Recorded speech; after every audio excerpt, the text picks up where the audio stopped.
Welcome to the Embracing Neurodiversity podcast, where I share my journey of embracing the experience of my amazing son who is on the spectrum. I am Ivory, a mother, educator, and personal growth enthusiast. My goal is to offer insight and stories that may inspire you on your own parenting journey. Thank you for tuning. Hey everybody, welcome back. Thank you for tuning in per usual. This is our first video podcast, and I want to say like maybe a month and a half. It's October 4th. Probably 2 months. I did my audio podcasts, which are on the YouTube page, so please check it out. But I had not been able to do my video podcast because I told you all in the past couple of episodes during the audio podcast that I was moving, school started, work responsibilities were piling up, were like the primary prioritization. And so I had not been able to do my video podcast. And the thing with the video podcast, at least for me, is that I like it to be visually set up correctly. I think consistency is important. I had not gotten my house together yet. And so now that it is, here we are. And I'm very excited to get started back. It's also, shout out to all like the YouTubers out there, because this is not easy. Like the setup is more arduous and complex than the actual like recording the video, the conversation.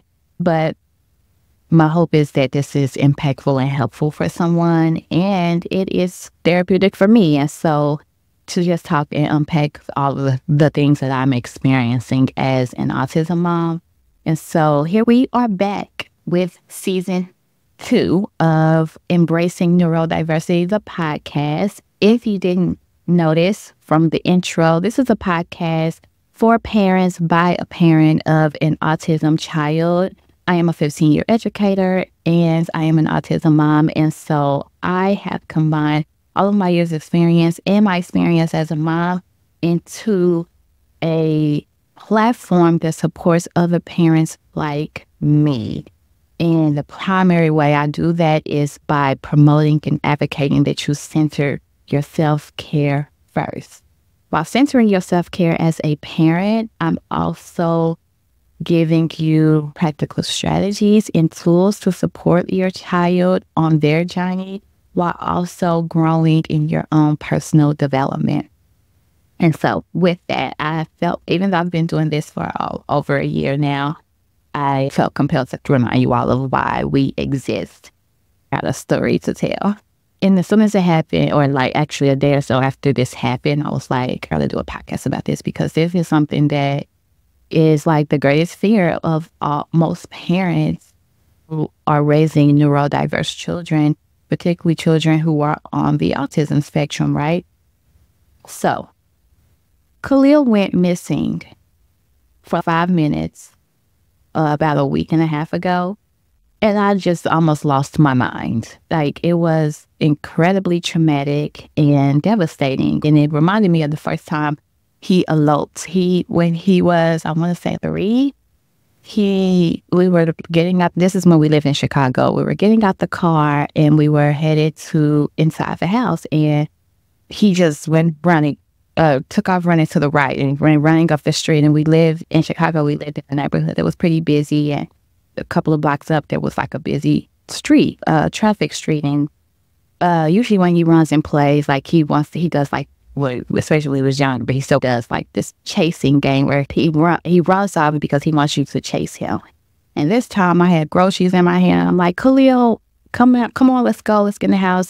We cannot play chase today. Come on, let's go. And he just wouldn't stop. And he got a block. I was like, surely he's going to come back. Surely, this is before I knew he was on the autism spectrum, keep in mind.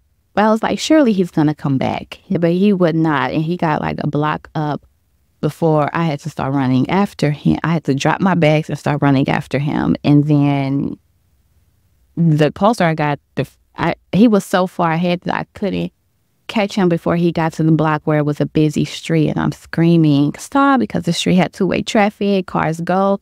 And if you don't notice, if you're not moving 20 miles an hour, there's an accident that's prone to happen. And so this is going through my head as I'm chasing my child. And I'm just in complete devastation as I'm screaming and yelling and chasing Khalil. And then all of a sudden this guy sees and he pulls over on the busy street, pulls over, gets out and grabs Khalil. Thank God. So I'm just like, thank you, oh my God, thank you. And I'm just like exasperated and overwhelmed and just full of trauma. But like just really, I was just like sick to my stomach from it. And so I grab his hand, we go home, and I'm just like distraught. That's the word. I was so distraught. I'm crying, and because just like that, like something could have happened to him that would have been devastating. And since that incident 3 years ago, I started putting precautions in place to ensure that like his eloping would be minimized. Child, I bought one of those like things that you strap on and then you have what they call a leash, which I hate. I had to do it at the time, but it did not even work for Khalil because he figured out how to take it off and run off. He did that once at an outdoor festival we were at, and so that didn't work. Then, so at that point, I just had to start like every time we were out in public, hold his hand. I bought a wagon to keep him in whenever I had like long distances of walking to do. This was like between the ages of 3 and now when he's 7. And, you know, I would say about a year ago, honestly, the eloping, it just stopped, thankfully. Like he would, you know, we would go to the grocery store and he would just tag along right next to me. We would get out the car, he would tag along right next to me. There are times where, like, now to this day, like, we go to Target. Sometimes he veers off. He wants to go to the toy section. And he always comes back, or I know where to find him. So I've learned over the past year, since the eloping has stopped, to trust and give him a little bit of, like, a rope to build and find his independence.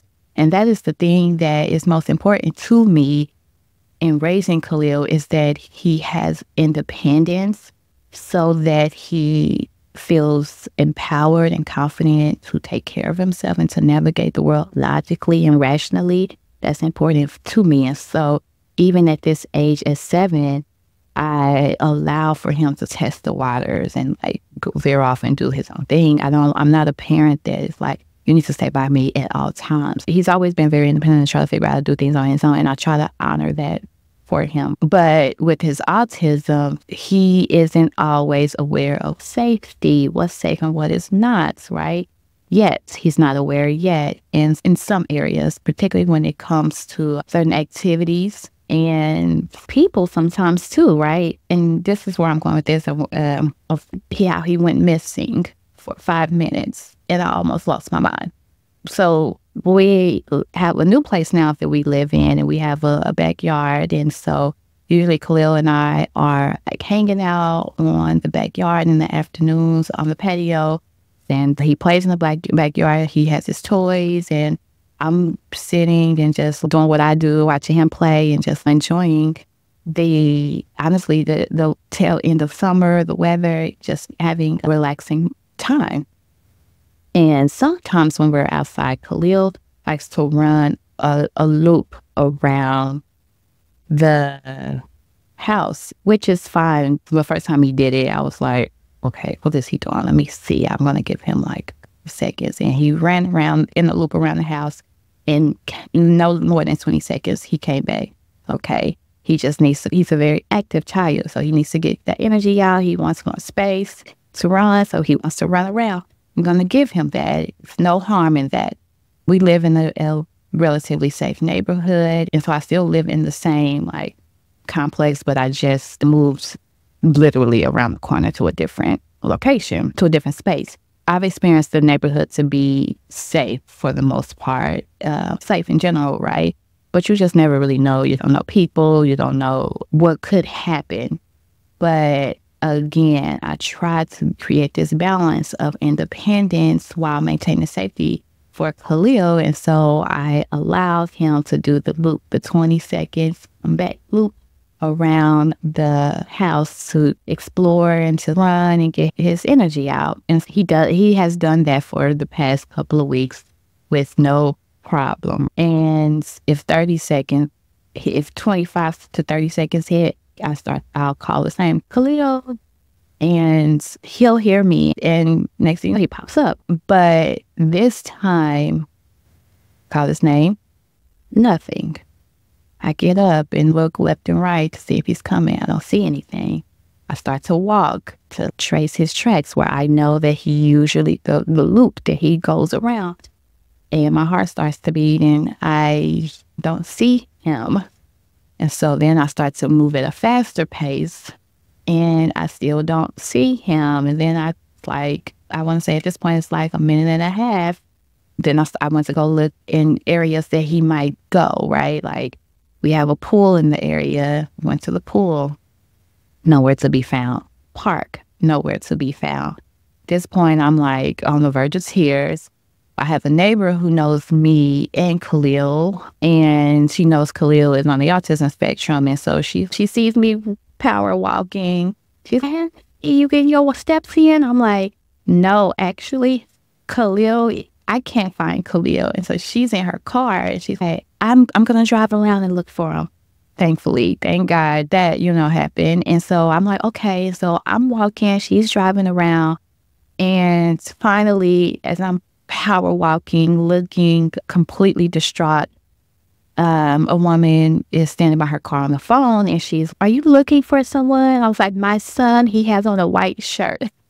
And he's in my car. He's sitting in the back of this lady's car. And she explained to me, he was playing over here by my house. He had his toys. And so he was throwing his toys up in the air. And she said, I'm pulling out of my parking space. And he starts to chase my car, which I'm still trying to visualize what that actually looks like because I've never seen Khalil do anything like that. He's a playful, adventurous child. So it's not something I would put past him, but I hadn't seen him do it before. But anyway, she says he chases her car and she stops and she's asking him like, where are your parents? Where's your mom? And he's not responding to her because Khalil, while he is verbal, he's not conversational. So he knows how to ask for what he wants. He knows how to respond to some questions that you ask him. Mostly what's questions like, what's your name? What's your age? What color is this? What's this? Just like a lot of those type of questions. He knows how to speak to people, but those how or where questions, he's not there yet. He didn't respond to her. And so I would imagine, probably came to the conclusion that something is different about this child. And so she puts him on her, I don't know if I should have asked her, but I was so distraught that I couldn't, because by the time I walked up to her and he was in the back of her car, while I was relieved, I started to cry. And she was incredibly graceful. She hugged me and she was like, I have kids too, don't worry, I get it. But I cried because I just was like, imagine like this could have went really bad real quick, right? This could have been a stranger who was not safe and not kind-hearted or did not have a concern, right? Oh my God, just thinking about it now makes me get emotional. But so I say that to say that, yeah, I was just like reminded really quickly in that moment. Oh, let me just finish the story. She was like on the phone with the police when she saw me. And she was like, I was going to call the police and let them know that there's a child missing. And I was just like, and I explained to her, like, yeah, he's on the autism spectrum. And I thanked her several times. And we went about our way. But in that moment, I was reminded of two things that, like, I need to put some more safety precautions in place or step back and reintroduce some of the safety precautions that I had in place.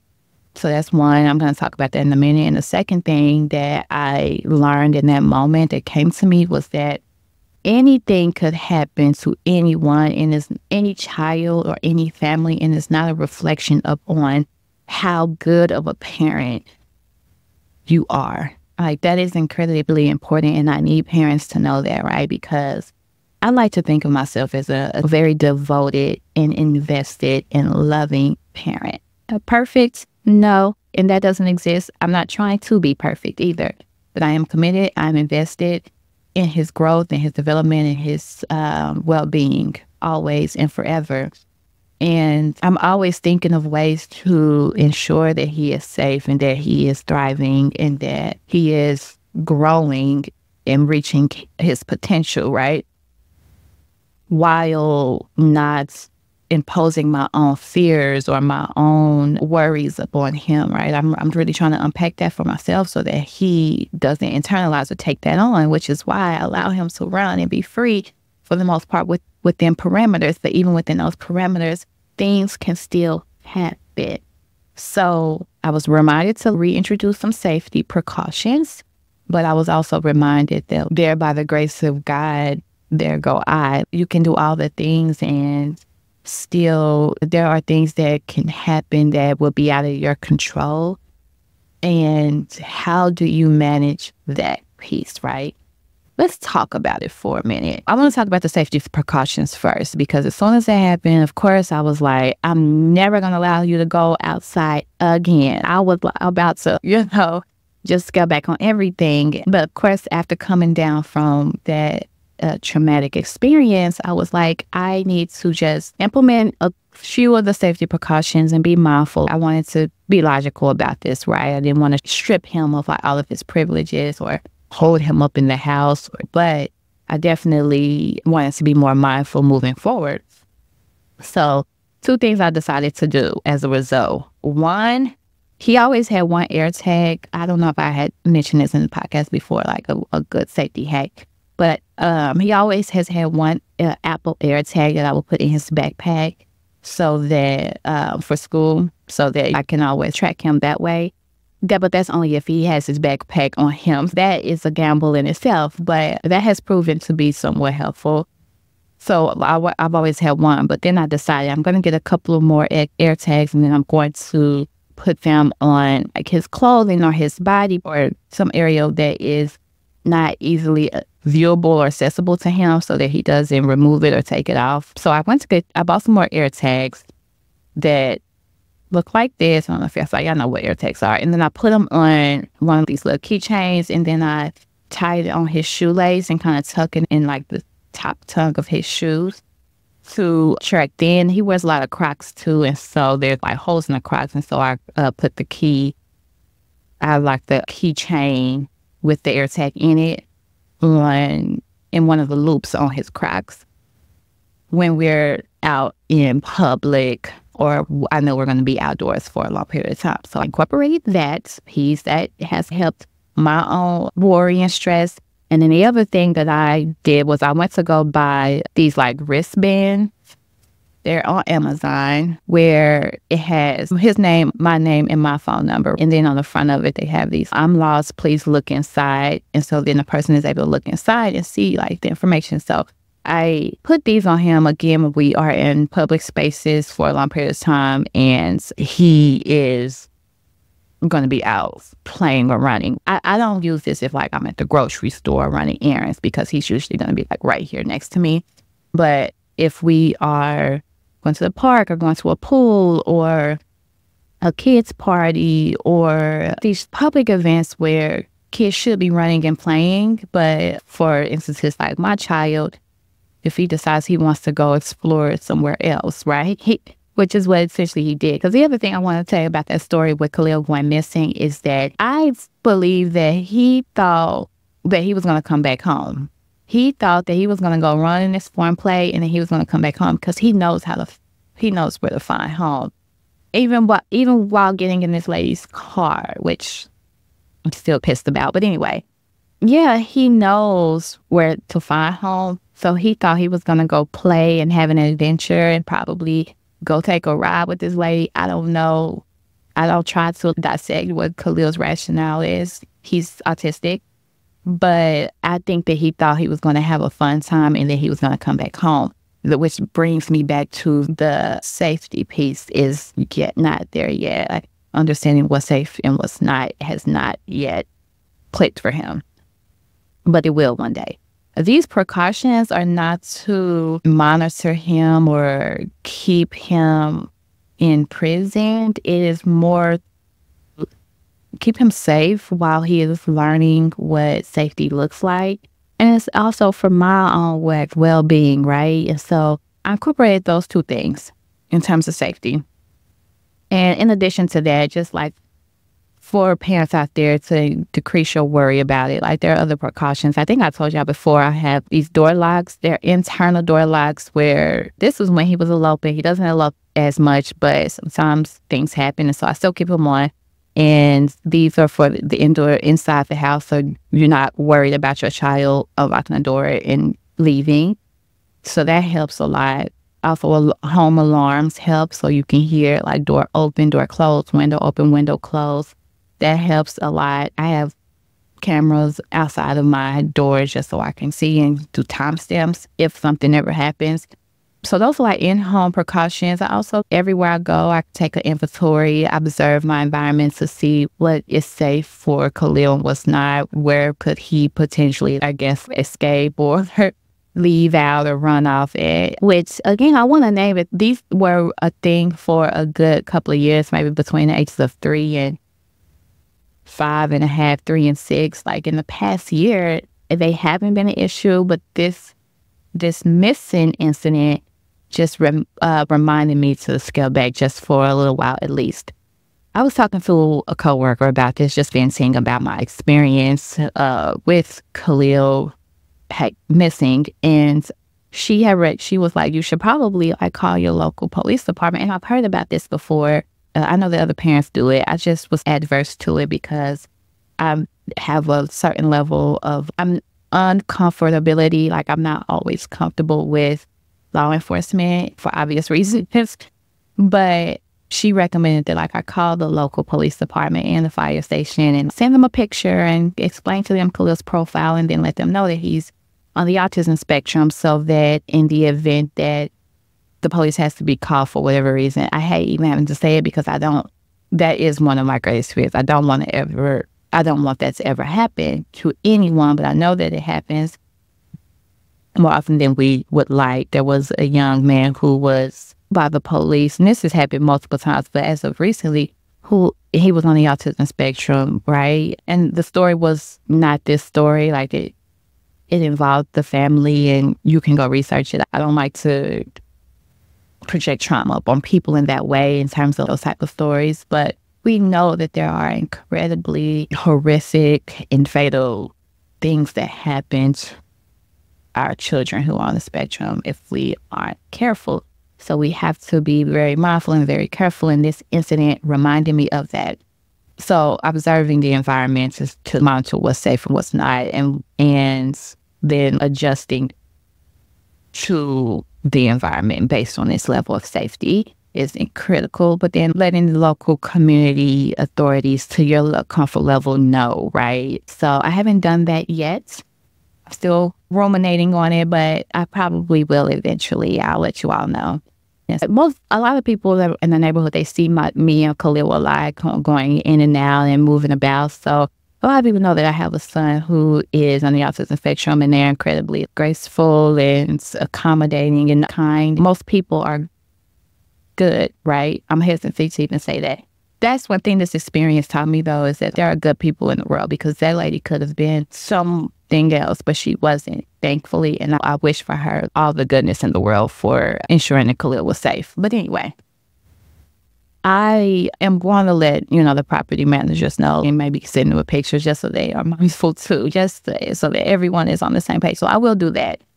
But yeah, just like letting all of the authority or powers to be know who your child is can also help with the safety piece, so that they treat your child with soft hands and gently and mindfully, because they know that they are autistic. That's important, right?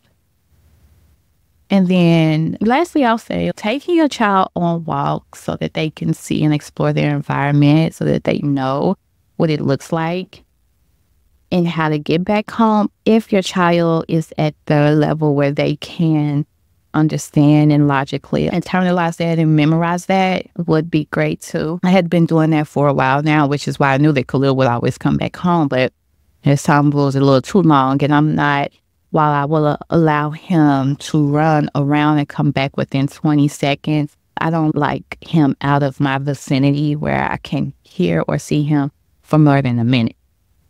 And I mean, I recommend that, like, you know your child, and that's for me is where I know that's my limit for my child. But giving them space to learn their environments so that maybe they could find their way back home in the event if they want to go explore, right? So those are the safety precautions. In terms of the second piece around parenting and making mistakes, which when I think back of what I could have done differently, literally did the same thing I always do. It was just this moment he decided to make a different decision, which could have resulted in something really bad. And so you don't know what you don't know as a parent, and you learn from your mistakes and you keep going. It's what I had to tell myself. But also, for those who are not parents of neurodiverse children or who are not parents in general, I want you to know that parents really are doing their best, and we're not negligent. Some can be. Most of us are not.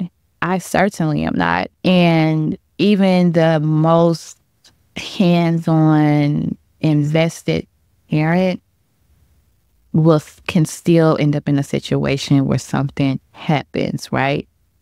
And I need us to know that so that we are compassionate and as empathetic as we can be to parents of autistic children, because it can happen to any of us at any moment. So for those of us who, when I say I could mean your child going missing. It could mean someone harming your child without your knowledge. And I strongly dislike having these conversations, but they need to happen so that we are mindful and aware as a society, because really part of the work that I do is to help change system-level systems and mindsets so that we don't have to worry about this one day. Hopefully 5 to 10 years from now, we, as parents of autistic children, we could live in a world where our children can go explore and feel safe. And I think that has happened in a lot of ways.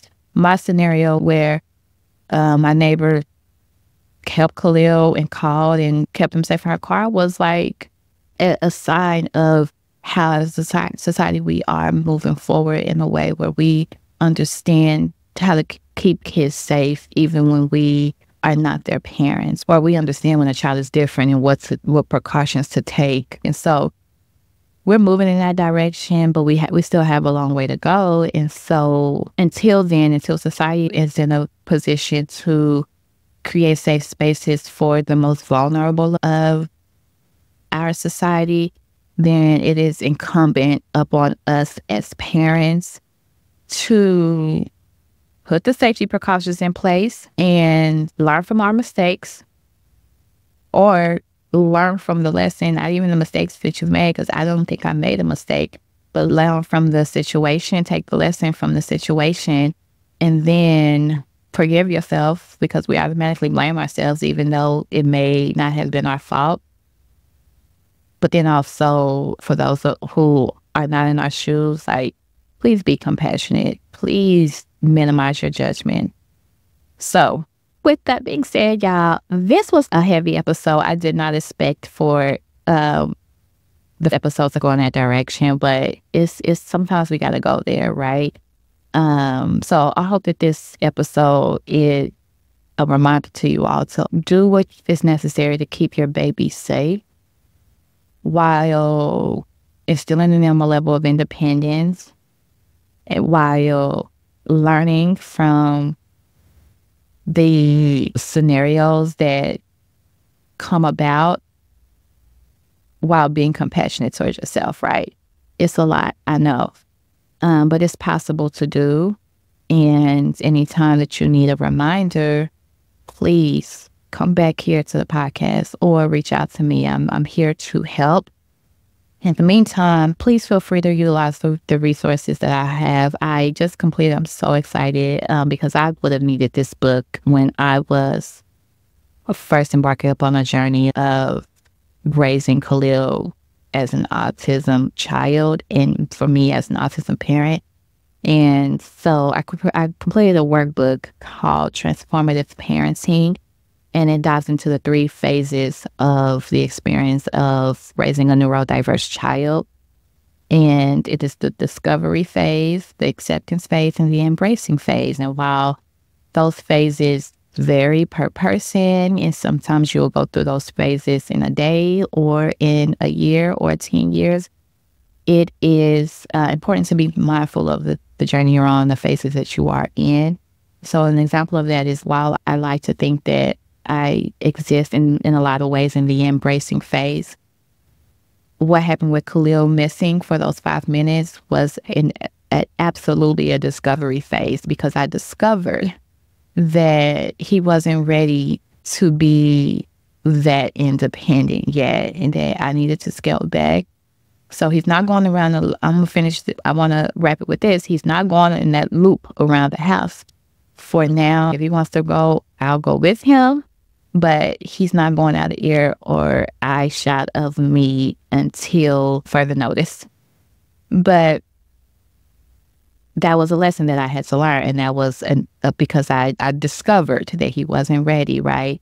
But the book, it helps to realize those things, but it also gives you the tools to be compassionate towards yourself in the process, and to unpack like the grief that comes with it, because I cried for 3 days after that. And even talking about it now, and it's been a week and a half, I want to choke up about it. But now it's not because of like what could have happened, but more so like the grace that was extended to me and Khalil from my neighbor who made sure that he was safe, right? So with that, I am going to leave it here. I thank y'all so much for always tuning in and supporting. Until next time, take care of yourself.